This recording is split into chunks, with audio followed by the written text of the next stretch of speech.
Good morning, students. This is Rajpinder Singh from Gurnanak Public Senior Secondary School, Raiya.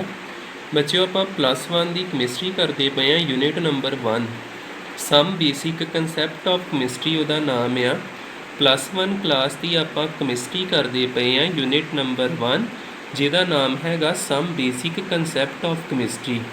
ਅੱਜ ਆਪਾਂ ਪੜਾਂਗੇ significant figure ਬਾਰੇ।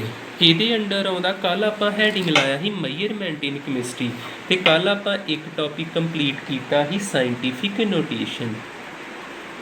Scientific notation ਇਹ ਆਪਾਂ topic ਕੱਲ ਕਰ ਚੁੱਕੇ ਆ। ਅੱਜ ਆਪਣਾ ਸੈਕਿੰਡ ਹੈਡਿੰਗ ਆ ਗਿਆ ਜਿੱਥੋਂ ਤੁਸੀਂ ਲਿਖਣਾ ਸਟਾਰਟ ਕਰਨਾ ਵਾ ਸਿਗਨੀਫੀਕੈਂਟ ਫਿਗਰਸ। ਸਿਗਨੀਫੀਕੈਂਟ ਫਿਗਰਸ ਪਹਿਲਾਂ ਤਾਂ ਇਹਦੇ ਬਾਰੇ ਥੋੜ੍ਹਾ ਕੁ ਆਪਾਂ ਕਵਰ ਕਰੀਏ, ਫਿਰ ਇਹਦੇ ਰੂਲ ਜਿਹੜੇ ਆ ਉਹ ਬੜੇ ਜ਼ਰੂਰੀ ਆ ਸਮਝਣੇ। ਇਹਦੇ ਬਾਰੇ ਥੋੜ੍ਹਾ ਕੁ ਲਿਖਾ ਦਿੰਦਾ ਵਾ। ਇਹਦਾ ਮਤਲਬ ਹੁੰਦਾ ਵਾ ਕਿ ਕੋਈ ਵੀ ਜੇਕਰ ਆਪਾਂ ਡਿਜਿਟ ਕੋਈ ਵੀ ਆਪਾਂ ਜੇ ਮੈਂ ਇੱਥੇ ਮੈਂ ਲਿਖਦਾ 1.79 ਇਹਦੇ ਵਿੱਚ ਕੋਈ ਨਾ ਕੋਈ ਡਾਊਟਫੁਲ ਡਿਜਿਟ ਜ਼ਰੂਰ ਹੋਊਗਾ। ਹੋ ਸਕਦਾ ਇੱਥੇ 79 ਨਾ ਆਉਣਾ ਹੁੰਦਾ, 78 ਆਉਣਾ ਹੁੰਦਾ। 78 ਨਾ ਆਉਣਾ ਹੁੰਦਾ, 7 ਜਿੱਦਾਂ ਆਉਣਾ ਹੁੰਦਾ 783 ਆਉਣਾ ਹੁੰਦਾ, ਕੁਝ ਇਸ ਤਰ੍ਹਾਂ ਦਾ ਆਉਣਾ ਹੁੰਦਾ। 7839 ਆਉਣਾ ਹੁੰਦਾ ਵੀ ਇੱਕ ਨਾ ਇੱਕ ਡਿਜਿਟ ਕੀ ਹੁੰਦਾ ਡਾਊਟਫੁਲ, ਕਦੀ ਵੀ ਕੁਝ ਐਗਜ਼ੈਕਟ ਨਹੀਂ ਲਿਖਿਆ ਜਾਂਦਾ।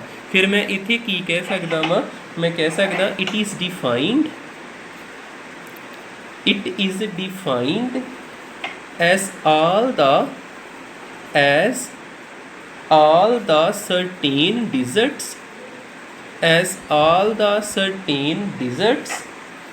at least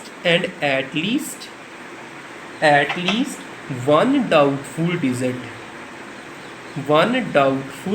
digit ਵੀ ਜਿੰਨੇ ਵੀ ਡਿਜਿਟ ਆਪਾਂ ਲਿਖਾਂਗੇ ਉਹਨਾਂ ਵਿੱਚ ਘੱਟ ਤੋਂ ਘੱਟ ਇੱਕ ਡਿਜਿਟ ਇਹ ਹੋਣਾ ਜਿਹੜਾ ਕਰੈਕਟ ਨਹੀਂ ਹੋਊਗਾ, ਡਾਊਟਫੁਲ ਡਿਜਿਟ ਰਹਿਣਾ ਹੀ ਰਹਿਣਾ। ਉਹਨੂੰ ਕਹੀਦਾ ਸਿਗਨੀਫੀਕੈਂਟ ਫਿਗਰਸ। ਜਿੰਨੇ ਡਾਊਟਫੁਲ ਡਿਜਿਟ ਹੋਣਗੇ ਓਨੀਆਂ ਸਿਗਨੀਫੀਕੈਂਟ ਫਿਗਰਸ ਹੋਣਗੀਆਂ। ਜਿੱਦਾਂ ਰੂਲ ਸਮਝਿਓ ਇਹਦੇ ਕਿੱਦਾਂ ਕੈਲਕੂਲੇਟ ਕਰੀਦਾ, ਕਿੰਨੇ ਡਾਊਟਫੁਲ ਡਿਜਿਟ ਆ, ਕਿੰਨੀਆਂ ਸਿਗਨੀਫੀਕੈਂਟ ਫਿਗਰਸ ਆ। Rules to calculate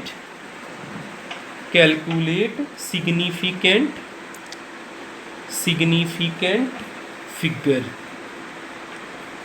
rule number 1 ਕੀ ਕਹਿੰਦਾ, all non zeros are significant। all non zeros are significant। Example ਦੇਖਿਓ, ਜਿੱਦਾਂ ਮੈਂ ਲਿਖਾਂ 4.345 ਇਹਦੇ ਵਿੱਚ ਕਿੰਨੇ ਡਾਊਟਫੁਲ ਡਿਜਿਟ ਆ, ਕਿੰਨੀਆਂ ਸਿਗਨੀਫੀਕੈਂਟ ਫਿਗਰ। ਆਪਾਂ ਨੂੰ ਰੂਲ ਨੇ ਕੀ ਸਮਝਾਤਾ, ਜਿੰਨੇ ਵੀ ਨੌਨ ਜ਼ੀਰੋ ਆ ਵੀ ਨੌਨ ਜ਼ੀਰੋ, ਆ ਵੀ ਨੌਨ ਜ਼ੀਰੋ, ਆ ਵੀ ਨੌਨ ਜ਼ੀਰੋ ਤੇ 5 ਵੀ ਨੌਨ ਜ਼ੀਰੋ, ਕਿੰਨੇ ਨੇ ਟੋਟਲ 4। ਫਿਰ ਸਿਗਨੀਫੀਕੈਂਟ ਫਿਗਰਸ ਕਿੰਨੀਆਂ ਹੋ ਗਈਆਂ 4। ਜਿੰਨੇ ਵੀ ਨੌਨ ਜ਼ੀਰੋ ਡਿਜਿਟ ਹੁੰਦੇ ਸਾਰੇ ਕਿੱਚ ਆਉਂਦੇ ਆ ਸਿਗਨੀਫੀਕੈਂਟ ਫਿਗਰਸ ਵਿੱਚ। ਸੈਕਿੰਡ ਰੂਲ ਦੇਖੀਏ, ਸੈਕਿੰਡ ਸਾਨੂੰ ਰੂਲ ਕੀ ਸਮਝਾਉਂਦਾ, ਆਲ ਜ਼ੀਰੋਸ in between non-zeros। all zeros in between non-zeros are significant। ਜਿੱਦਾਂ ਮੈਂ ਐਗਜ਼ਾਮਪਲ ਲਿਖਾਂ 2.002 ਆਪਾਂ ਕਿਹਾ ਜਿੰਨੇ ਵੀ ਜ਼ੀਰੋਸ ਆ ਨੌਨ ਜ਼ੀਰੋ ਦੇ ਵਿਚਕਾਰ ਉਹ ਵੀ ਸਿਗਨੀਫੀਕੈਂਟ ਆ। 2 ਤੇ ਸਿਗਨੀਫੀਕੈਂਟ ਹੈਗਾ ਹੀ, ਵਿਚਲੇ ਵੀ ਸਿਗਨੀਫੀਕੈਂਟ ਆ। ਜੇ ਇਹਨਾਂ ਦੋਨਾਂ ਦੇ ਵਿਚਕਾਰ ਜ਼ੀਰੋ ਆਉਂਦਾ ਪਿਆ ਵਾ, ਨੌਨ ਜ਼ੀਰੋ ਦੇ ਵਿਚਕਾਰ ਜ਼ੀਰੋ ਆਉਂਦਾ ਪਿਆ, ਉਹ ਵੀ ਸਿਗਨੀਫੀਕੈਂਟ। ਫਿਰ ਟੋਟਲ ਸਿਗਨੀਫੀਕੈਂਟ ਫਿਗਰਸ ਕਿੰਨੀਆਂ ਹੋ ਗਈਆਂ, ਇੱਥੇ ਵੀ 4 ਆ ਗਈਆਂ। ਇੱਥੇ ਆਪਾਂ ਕਿਹਾ ਵੀ ਜ਼ੀਰੋ ਨਹੀਂ ਗਿਣਨਾ, ਜਿੰਨੇ ਵੀ ਨੌਨ ਜ਼ੀਰੋ ਸਿਗਨੀਫੀਕੈਂਟ ਹੁੰਦੇ। ਇੱਥੇ ਆਪਾਂ ਕਹਿੰਦੇ ਪਏ ਵੀ ਜ਼ੀਰੋ ਉਦੋਂ ਗਿਣੋ ਜਦੋਂ ਉਹ ਨੌਨ ਜ਼ੀਰੋ ਦੇ ਵਿਚਕਾਰ ਆ। ਰੂਲ ਨੰਬਰ 3 ਕੀ ਕਹਿੰਦਾ, ਰੂਲ ਨੰਬਰ 3 ਕਹਿੰਦਾ all zeros before non zero. All zeros before non zero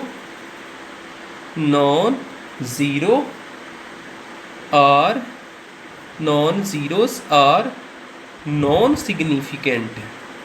non significant. Example 0.004। ਹੁਣ ਇੱਥੇ ਕਿੰਨੀਆਂ ਸਿਗਨੀਫੀਕੈਂਟ ਫਿਗਰਸ ਆ? ਆਪਾਂ ਕਿਹਾ ਨੌਨ ਜ਼ੀਰੋ ਤੋਂ ਪਹਿਲੋਂ ਆਉਣ ਵਾਲੇ ਜ਼ੀਰੋ ਸਿਗਨੀਫੀਕੈਂਟ ਨਹੀਂ ਹੁੰਦੇ, ਫਿਰ ਇੱਕੋ ਹੀ ਰਹਿ ਗਿਆ ਸਿਗਨੀਫੀਕੈਂਟ ਫਿਗਰ ਕੀ ਆ? 1। ਪਹਿਲਾ ਰੂਲ ਕੀ ਕਹਿੰਦਾ? ਸਾਰੇ ਸਿਗਨੀਫੀਕੈਂਟ ਫਿਗਰ ਜੇ ਜ਼ੀਰੋ ਨਹੀਂ ਹੈਗੀ ਤੇ ਕਿੰਨੇ ਜਾਣੇ ਸੀ? ਟੋਟਲ 4 ਜਾਣੇ। ਦੂਜਾ ਰੂਲ ਕੀ ਕਹਿੰਦਾ ਵਾਪੀ? ਜੇ ਜ਼ੀਰੋਆਂ ਵਿਚਕਾਰ ਆਉਂਦੀਆਂ ਤੇ ਉਹ ਵੀ ਸਿਗਨੀਫੀਕੈਂਟ ਫਿਗਰ 'ਚ ਗਿਣਾਂਗੇ ਤੇ ਟੋਟਲ ਫਿਰ 4 ਹੋ ਗਏ। ਤੀਜਾ ਰੂਲ ਕਹਿੰਦਾ ਵੀ ਜੇ ਨੌਨ ਜ਼ੀਰੋ ਤੋਂ ਪਹਿਲੋਂ ਜ਼ੀਰੋਆਂ ਆਉਂਦੀਆਂ ਉਹਨਾਂ ਨੂੰ ਸਿਗਨੀਫੀਕੈਂਟ ਵਿੱਚ ਨਾ ਗਿਣੋ, ਫਿਰ ਇੱਕੋ ਹੀ ਰਹਿ ਗਿਆ। ਫੋਰਥ ਰੂਲ ਕੀ ਕਹਿੰਦਾ ਵਾ? All zeros after non zero are significant. All zeros after non zero are significant. Example आ गई 2.300। हुण इत्थे सिग्नीफिकेंट फिगर किन्नियां वा? 1 2 3 ते 4। जे ते जीरो पहलों आउंदे उन्हां नूं नहीं गिणना, जे जीरो बाद विच आउंदे उन्हां नूं जरूर गिणना।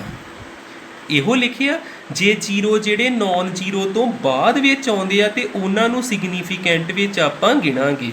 ਫਿਫਥ ਰੂਲ ਵਿੱਚ ਉਹਨਾਂ ਨੇ ਕੀ ਕਿਹਾ? If we say 6 chair 4 eggs 3 tables ਇੱਦਾਂ ਦੀ ਜੇਕਰ ਆਪਾਂ ਗੱਲ ਕਰੀਏ then we have infinite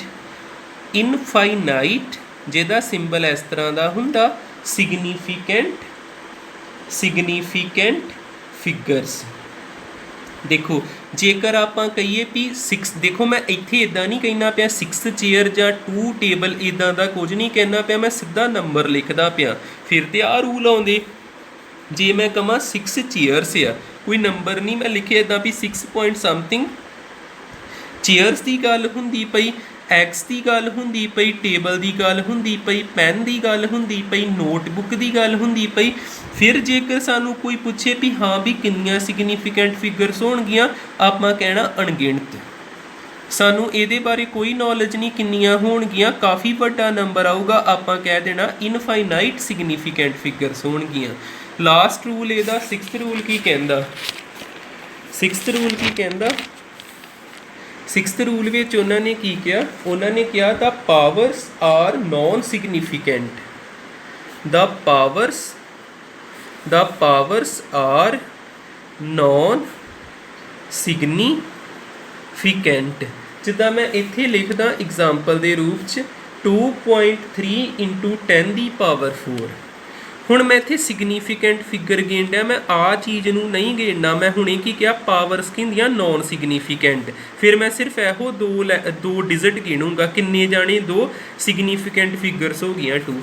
ਜੇ ਮੈਂ ਲਿਖਾਂ 1.79 × 10 ਦੀ ਪਾਵਰ -16, ਮੈਨੂੰ ਇਹਦੇ ਨਾਲ ਕੋਈ ਮਤਲਬ ਨਹੀਂ, ਮੈਂ ਸਿਰਫ ਆਹ 3 ਗਿਣੂੰਗਾ। ਸਿਗਨੀਫੀਕੈਂਟ ਫਿਗਰਸ ਕਿੰਨੀਆਂ ਹੋ ਗਈਆਂ? 3। ਪਾਵਰਸ ਕੀ ਹੁੰਦੀਆਂ? Non significant. ਬਸ ਅੱਜ ਵਾਲੀ ਚੀਜ਼ ਵੀ ਇੰਪੋਰਟੈਂਸ ਰੱਖਦੀ ਆ। ਮੇਜਰਮੈਂਟ ਇਨ ਕੈਮਿਸਟਰੀ ਦੇ ਵਿੱਚ ਆਪਾਂ ਸਾਇੰਟੀਫਿਕ ਨੋਟੇਸ਼ਨ ਕੱਲ੍ਹ ਚੱਜ ਨਾਲ ਕਰ ਲਿਆ ਵੀ ਡੈਸੀਮਲ ਜਿਹੜਾ ਕਿੱਥੇ ਲਗਾਈਦਾ ਤੇ ਪਾਵਰ ਕਦੋਂ ਸਬਟਰੈਕਟ ਕਰੀਦੀ, ਪਾਵਰ ਕਦੋਂ ਐਡ ਕਰੀਦੀ। ਦੂਜੀ ਮੇਜਰਮੈਂਟ ਹੈਗੀ ਹੀ ਸਿਗਨੀਫੀਕੈਂਟ ਫਿਗਰ। ਇਹਦੇ ਰੂਲ ਪੱਲੇ ਪੈ ਜਾਣ, ਤੁਹਾਨੂੰ ਕੁਐਸਚਨ ਕੀ ਆਉਣਾ ਵੀ ਕੈਲਕੂਲੇਟ ਕਰੋ ਸਿਗਨੀਫੀਕੈਂਟ ਫਿਗਰ। ਇੱਦਾਂ ਦਾ ਨੰਬਰ ਦਿੱਤਾ ਹੋਣਾ, ਤੁਹਾਨੂੰ ਕੀ ਯਾਦ ਰਵੇ? ਜੇ ਤੇ ਕੋਈ ਜ਼ੀਰੋ ਨਹੀਂ, ਸਾਰੀਆਂ ਸਿਗਨੀਫੀਕੈਂਟ ਫਿਗਰ। ਜੇ ਸੈਂਟਰ 'ਚ ਜ਼ੀਰੋ ਆਉਂਦੇ ਉਹਨਾਂ ਨੂੰ ਵੀ ਗਿਣਨਾ, ਜੇ ਪਹਿਲੋਂ ਜ਼ੀਰੋ ਆਉਂਦੇ ਉਹਨਾਂ ਨੂੰ ਨਹੀਂ ਗਿਣਨਾ, ਬਾਅਦ ਵਿੱਚ ਜ਼ੀਰੋ ਆਉਂਦੇ ਉਹਨਾਂ ਨੂੰ ਗਿਣਨਾ।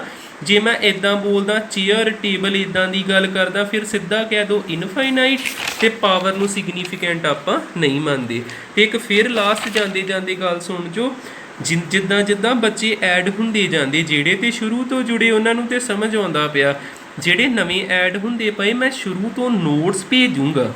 ਤੁਸੀਂ ਨੋਟਸ ਜਦੋਂ ਕਾਪੀ ਬਣਾਉਣੀ ਸ਼ੁਰੂ ਤੋਂ ਬਣਾ ਲਿਓ, ਤੇ ਜਿੱਥੋਂ ਤੁਹਾਡਾ ਹੁਣ ਲਿੰਕ ਜੁੜਦਾ ਪਿਆ ਵਾ, ਜਿਹੜਾ ਟੌਪਿਕ ਤੁਹਾਨੂੰ ਵੀਡੀਓ ਮਿਲਦੀ ਪਈ ਉਹ ਚੱਜ ਨਾਲ ਸਮਝੀ ਜਾਓ। ਜਿਹੜੇ ਤੁਹਾਡੇ ਡਾਊਟ ਆ ਜਿੱਦਾਂ ਟਾਈਮਸ ਆਈ ਜਾਊਗਾ ਕਲੀਅਰ ਹੋਈ ਜਾਣਗੇ।